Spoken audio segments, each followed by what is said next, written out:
नामदेव जी की शिष्या थी एक जनाबाई, गांव की सीधी सादी महिला थी, कुछ जानती नहीं थी। और आवश्यकता से अधिक जानना ही बहुत बड़ा रोग है। जब आप सब कुछ जानने का प्रयास करते हैं, कुछ भी नहीं जान पाते।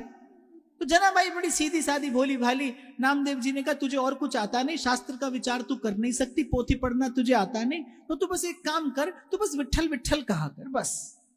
अब वो सीधा साधा मन था, सरल मन था, वो बस गुरु के शब्द कान में पड़े और विट्ठल में मन लग गया।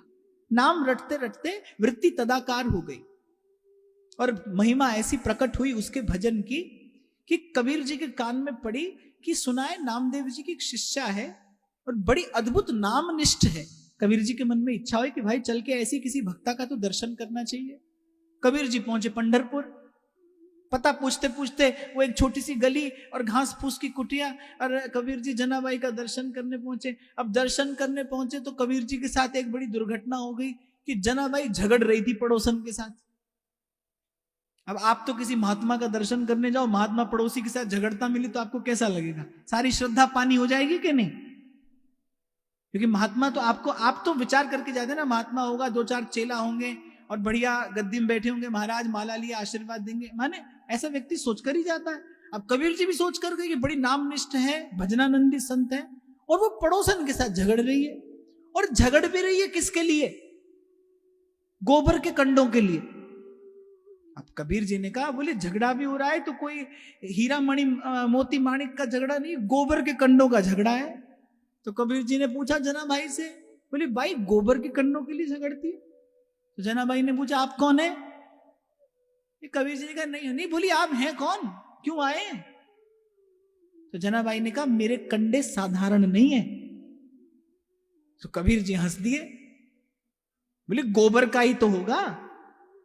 अब गोबर के कंडे में क्या साधारण और क्या असाधारण? जना भाई बोली कि मेरा कंडा साधारण नहीं है, कंडे के लिए नहीं झगड़ती, मेरा कंडा तो भजन करता है, मेरा कंडा तो विट्ठल बोलता है। कबीर जी के कान खड़े हो गए। अब कबीर जी बड़े डंके की चोट पर बात कहने वाले फकीर।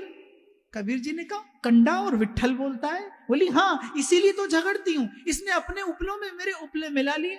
मुझे उपले की चिंता नहीं, पर मेरा उपला विट्ठल कहता है। कबीर जी ने उपले उठाए, बोले मैं निर्णय करता हूं, दो चार उपले कान से लगाकर फेंके यहां वहां, और अचानक कबीर जी के हाथ में एक उपला आया। कबीर जी का रोम रोम रो पड़ा। जनाबाई जी को साष्टांग दंडवत प्रणाम किया कबीर जी ने। वे कान से लगाया हुआ उपला ध्वनि आ रही थी, विट्ठल विट्ठल विट्ठला पांडुरंग विट्ठल विट्ठल विट्ठला पांडुरंग विट्ठल भजो विट्ठल विट्ठला